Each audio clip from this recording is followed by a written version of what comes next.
9470kHz, 9470kHz. 여기는 RBS입니다. 대한민국 헌법 제3조. 대한민국의 영토는 한반도와 그 부속 도서로 한다. 북한에 있는 동포 여러분도 헌법상 대한민국 국민입니다.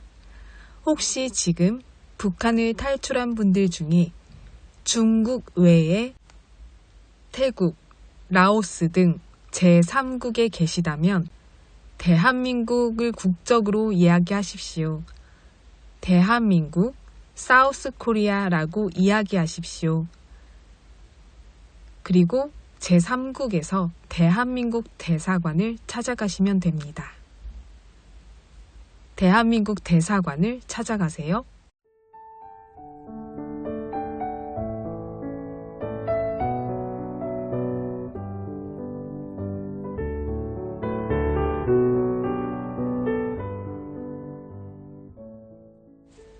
코스모스. 청초한 코스모스는 오직 하나인 나의 아가씨. 달빛이 싸늘히 추운 밤이면 옛 소녀가 못 견디게 그리워 코스모스 핀 정원으로 찾아간다. 코스모스는 귓돌이 울음에도 수줍어지고 코스모스 앞에 선 나는 어렸을 적처럼 부끄러워지나니 내 마음은 코스모스의 마음이요. 코스모스의 마음은 내 마음이다. 1938년 9월 20일 윤동주. 북녘 동포 여러분, 오늘은 윤동주의 코스모스라는 시로 인사드렸습니다. 코스모스가 피는 가을의 계절인데요. 가을이 왔다고 하기는 날씨가 쌀쌀하니 초겨울이 온 것 같은 느낌이 듭니다. 우리 북녘 동포 여러분들 환절기에 감기 유의하시고요. 짧은 가을이지만 아름다운 하늘을 보며 감상하는 여유도 갖는 귀한 시간이 되기를 소망하며 오늘도 노래 듣고 날씨 예보 전해드리며 RBS 시작합니다.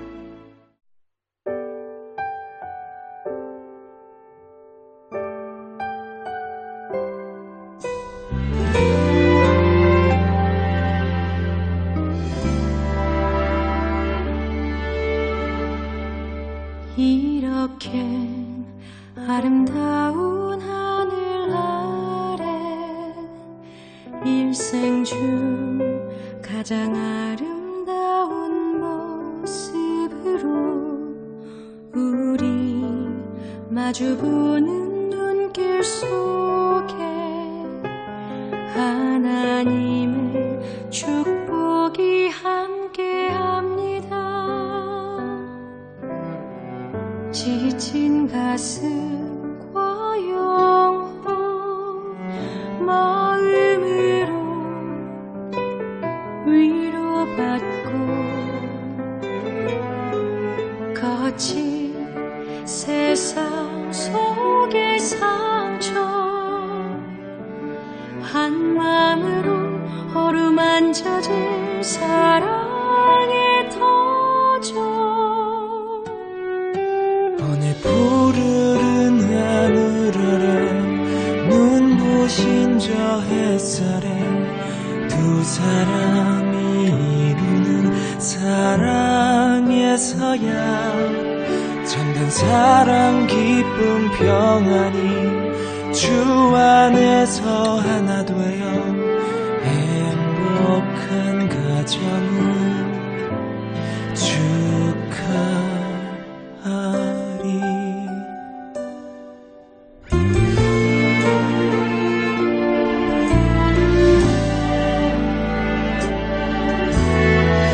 행복한 새 가정에 하나님 사랑 깃들고 둘이 하나로 살아가 전하는 하나님 축복 오늘 푸른 하늘 아래 눈부신 저 햇살에 두 사람이 이루는 사랑에서야 참된 사랑 기쁨 평안이 주 안에서 하나 되어 행복한 가정을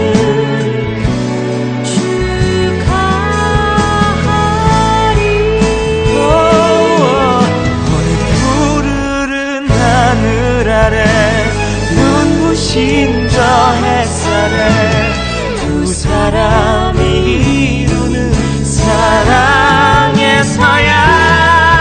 참된 사랑 기쁨 평안이 주 안에서 하나 되어 행복한 가정을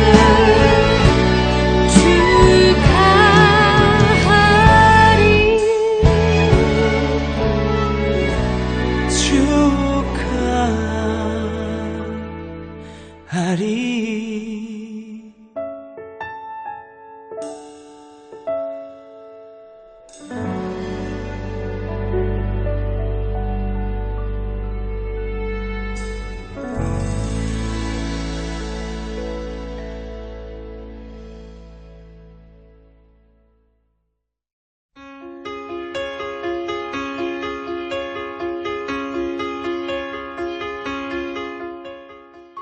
북한 종합 날씨 예보입니다. 내일 평안도와 황해도 대체로 맑고 함경도 가끔 구름 많겠습니다. 함남 오전부터 곳에 따라 가끔 비 오겠습니다. 모레는 전지역 대체로 흐리겠으나 평북과 함북 오전까지 가끔 구름 많겠습니다. 함남 곳에 따라 비 내리겠습니다. 글피는 전지역 대체로 흐리고 함남 곳에 따라 비 오겠습니다. 예상 강수량은 함남 5에서 20mm입니다. 지역별 날씨 예보입니다. 평양남도 평양 내일 날씨 맑겠습니다. 모레는 구름 많고 흐리겠습니다. 글피는 흐리겠습니다. 최저기온 1도에서 최고기온 17도까지 오르겠습니다. 평안북도 신의주 내일과 모레 날씨 맑겠습니다. 글피는 날씨 흐리다가 맑아지겠습니다. 최저기온 1도에서 최고기온 14도까지 오르겠습니다. 황해도 해주 내일 날씨 맑겠습니다. 모레는 날씨 흐리고 구름 많겠습니다. 글피는 날씨 흐리겠습니다.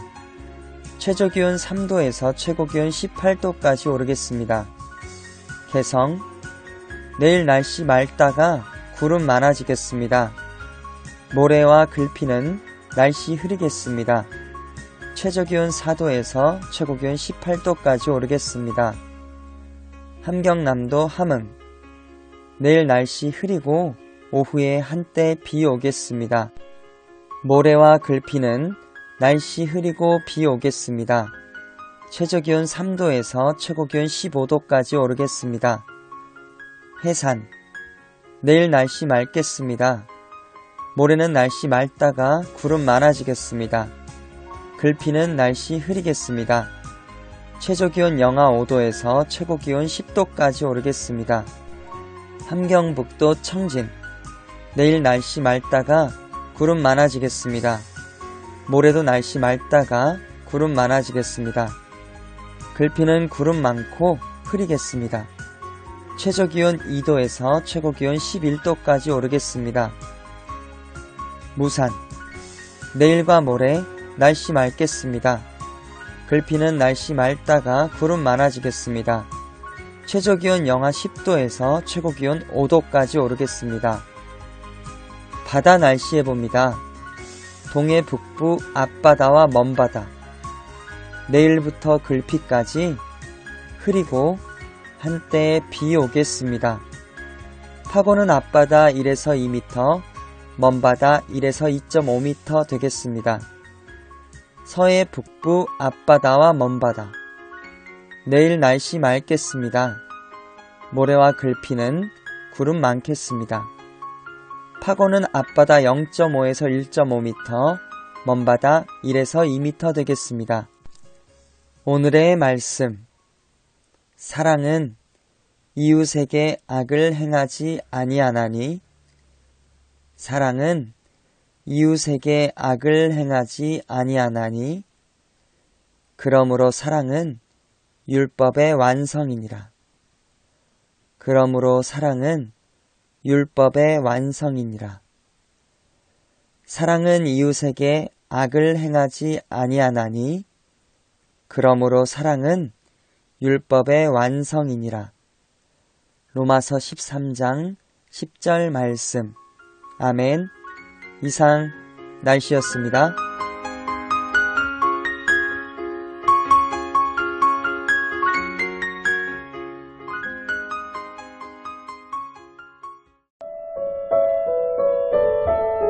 여기는 RBS 부흥복음통일방송입니다.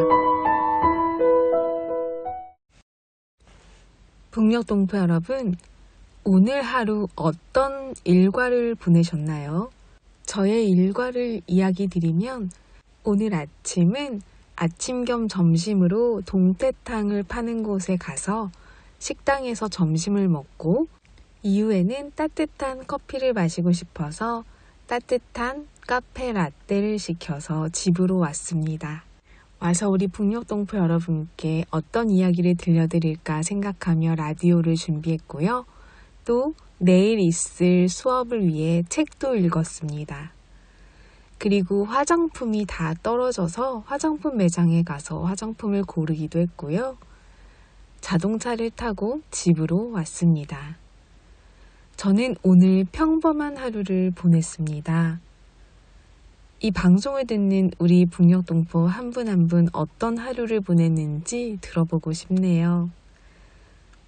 문득 생각했습니다. 오늘 하루의 평범한 일과였지만 무엇이든지 선택의 하루였습니다. 밥은 무엇을 먹을까? 커피는 어떤 종류를 먹을까? 생각해보니 우리는 매일매일 선택할 수 있는 자유가 있다는 것을 깨달았습니다.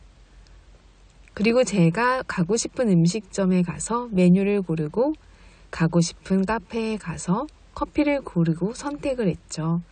그리고 또 오늘은 어떤 일을 할까 선택을 했고 또 책도 제가 읽고 싶은 책 그리고 수업도 제가 하고 싶은 수업을 선택하여 하고 있습니다. 생각해보니 이 자유는 자유민주주의 기반으로 체제가 형성된 대한민국에서 제가 선택할 자유를 마음껏 누리고 있다는 것을 알 수 있었습니다. 그렇다면 우리가 먹고 입고 모든 것을 생산해내는 것은 서로 하고 있는 사람들끼리 상호 교환을 한다는 것인데요. 이런 것들이 만들어지는 것과 우리가 사용하고 먹고 마시고 입는 모든 것들이 어떻게 생겨나게 되는지 궁금했습니다. 자유시장 경제를 통해서 이 자유주의적 생각의 근본인 출발점인 하나는요. 세상을 움직이는 방식에 대해서 그대로 관찰해보면 쉽게 이해가 되는 것 같습니다. 사람들은 원래 함께 모여 거래하는 성향이 있다고 합니다. 예를 들어 우리 북한 동포 여러분들의 소식을 제가 들었을 때 지금 북한도 장마당이 펼쳐지고 있다고 최근에 북한에서 온 친구들에게 많이 듣고 있는데요. 장마당에서도 함께 모여 거래하고 사고 파는 일들을 하고 있는 것이죠. 돈을 가진 사람이 원하는 것을 삽니다. 어린 아이들의 행동도 관찰해보면 아이들도 자연스럽게 이런 행동을 하게 되는데요. 예를 들어 장난감을 가지고 놀다가 서로 하나를 주면 하나를 주고 바꿔서 가지고 놀기도 하죠. 어떤 사람들은 시원한 식혜를 만들어서 여름에 시장에서 판매를 하면 등산을 하던 사람들이 목이 말라 그것을 사 먹습니다. 한국은 많은 음식들도 이젠 집으로 배달을 시켜서 먹게 되는데요. 스마트폰 안에서 주문만 하면 가격을 지불하고 제가 필요한 것들을 마음껏 문 앞으로 배달할 수 있는 그런 시스템도 갖추고 있습니다. 근데 왜 이런 일들이 벌어지는 걸까요? 이것이 바로 시장 경제입니다. 이 이유는 이 일이 소비자와 생산자 모두를 행복하게 하고 효용을 증가시키기 때문인데요. 단지 두 사람의 거래가 아니라 세계의 수천만 명의 사람들이 함께 상호작용하며 각자를 더 행복하게 하기 위해 교환 회의를 확대하는 것입니다. 제가 스마트폰, 손전화기를 통해서요, 미국에서 만들어진 물건도 이제는 해외 구매를 통해서 살 수 있습니다. 우리나라 기업인 삼성에서 만든 휴대폰도 외국인들이 살 수 있게 되는데요. 그것은 바로 시장 안에서 무역이 이루어지고 모든 것들을 사고 파는 경제 활동을 할 수 있게 되는 것입니다. 우리는 놀라운 시장의 조정 과정을 매일매일 경험하고 있는데요. 대한민국은 자유민주 체제로 인해 자유시장 경제를 통해서 빠른 번영을 이룰 수 있었습니다. 시장 경제에서는 이윤과 손실이 있는데요. 이윤은 내가 오늘 한 장사에서 돈을 많이 남긴 결과이고, 손실은 내가 장사를 했는데 돈이 남지 않거나 적자인 경우가 됩니다. 자원들은 가장 가치가 높은 곳에 사용해 주는 것으로 가격과 견줄 수 있는 가장 중요한 조건입니다. 사람들이 좋아하는 것을 생산하는 사람들은 돈을 벌고 사업을 계속해 나가기 때문인데요. 사람들에게 필요하고 좋아하는 것을 만드는 것에서 이윤과 손실이 발생하는 이 현상은 진정으로 원하는 방향으로 사용되도록 돕게 됩니다. 이윤은 사람들에게 다른 사람들의 삶을 증진시킬 새로운 방법에 대해 또 생각하도록 유도합니다. 이것은 사람들이 창조적이고 혁신적이고 혁명적이고 또 가난한 사람을 구제하는 능력을 발휘하도록 합니다. 그리고 시장은 기업가들에게 세상을 바꿀 만한 가능성이 있는 아이디어를 떠올리는 사람에게 보상도 해주게 됩니다. 다른 사람을 돕는다는 감정도 느끼게 해주고 또 일 자체를 몰입하는 즐거움이 보상이 되는 사람도 있을 것입니다. 하지만 이윤의 동기는 사람들의 삶에 헌신하게 하고 새로운 것을 개발하고 혁신을 만들고 다른 사람의 삶을 개선시키는데 매우 중요한 힘이 됩니다. 재산권, 가격, 이윤과 손실, 이것은 거래라는 것으로 연결된 사회로서 우리의 사회적 효용 증진을 돕는 핵심적인 세 가지 시장 과정입니다. 또한 시장은 내가 무언가 구매할 때마다 나와 판매하는 사람이 둘 다 더 나은 상태가 됩니다. 한국은 이승만 대통령의 자유민주주의 체제에 기반을 세워준 건국을 통해서요, 자유시장 경제를 활용하여 정말 빠른 시일 내에 발전하고 번영한 국가로 대표적인 나라입니다. 한국 코리아 발전의 힘, 기업의 이야기, 오늘 그 이야기를 우리 동포 여러분들께 함께 전해드립니다. 대한민국은 그간 처음, 즉 세계 최초라는 기록을 참 많이도 만들어 왔습니다. 세계 최초이자 세계 최고라는 명성을 향해 끊임없이 도전한 국내 기업들의 뚝심이 있었기에 가능했습니다. 새로운 사업에 도전하고 세계로 나가 경쟁하며 한국 경제를 성장시킨 기업들, 그들이 말하는 대한민국의 기업가 정신이란 무엇일까요?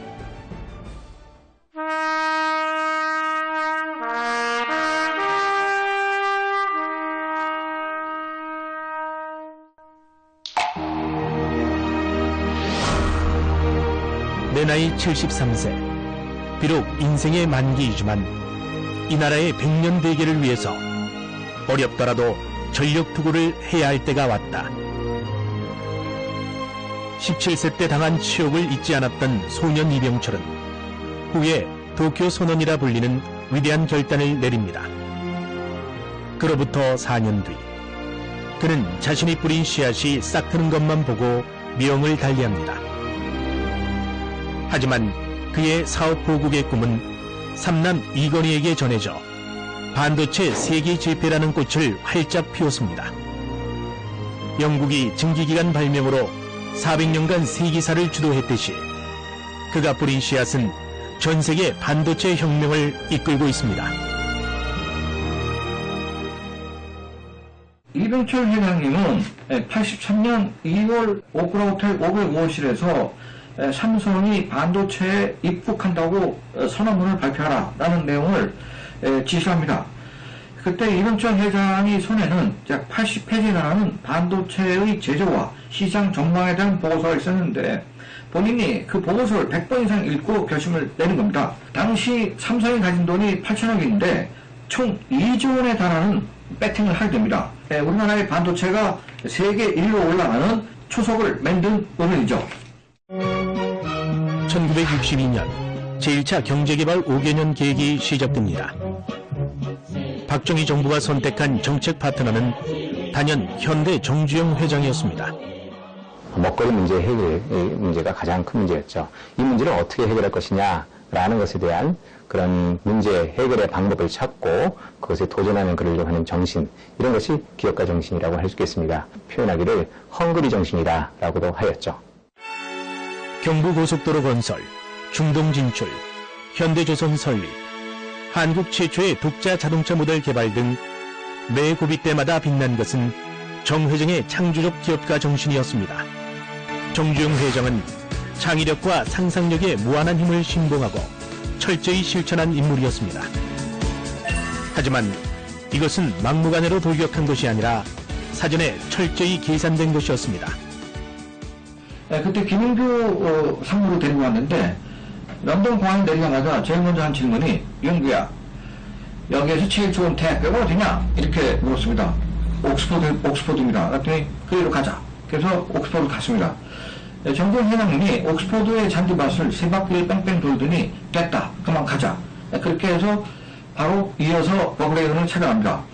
버클레이 은행의 은행장을 만났을 때 제가 방금 전에 옥스포드 대학으로부터 조선학 박사학위를 받았습니다라고 얘기를 합니다.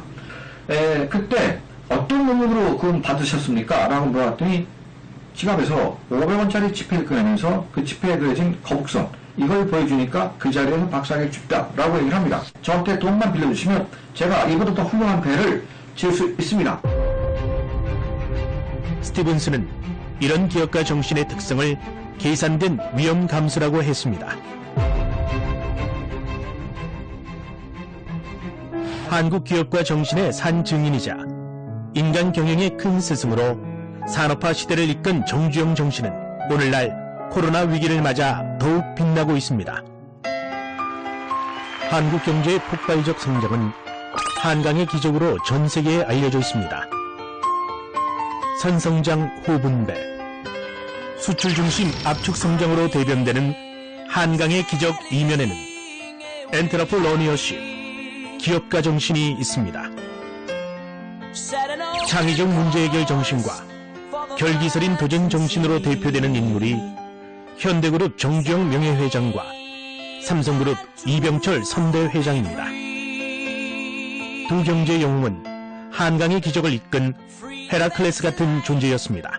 이 이병철 회장님이나 또 정주영 회장님이 사업 보국이다. 즉 사업을 크게 일으켜가지고 나라를 부강하게 만드는 데 기여를 하겠다.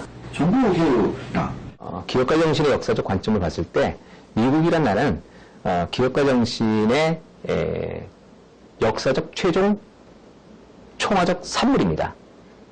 기업가 정신 그 자체입니다. 해방 전후 한국 사회는 좌파 정치 경제학이 주류를 형성하고 있었습니다.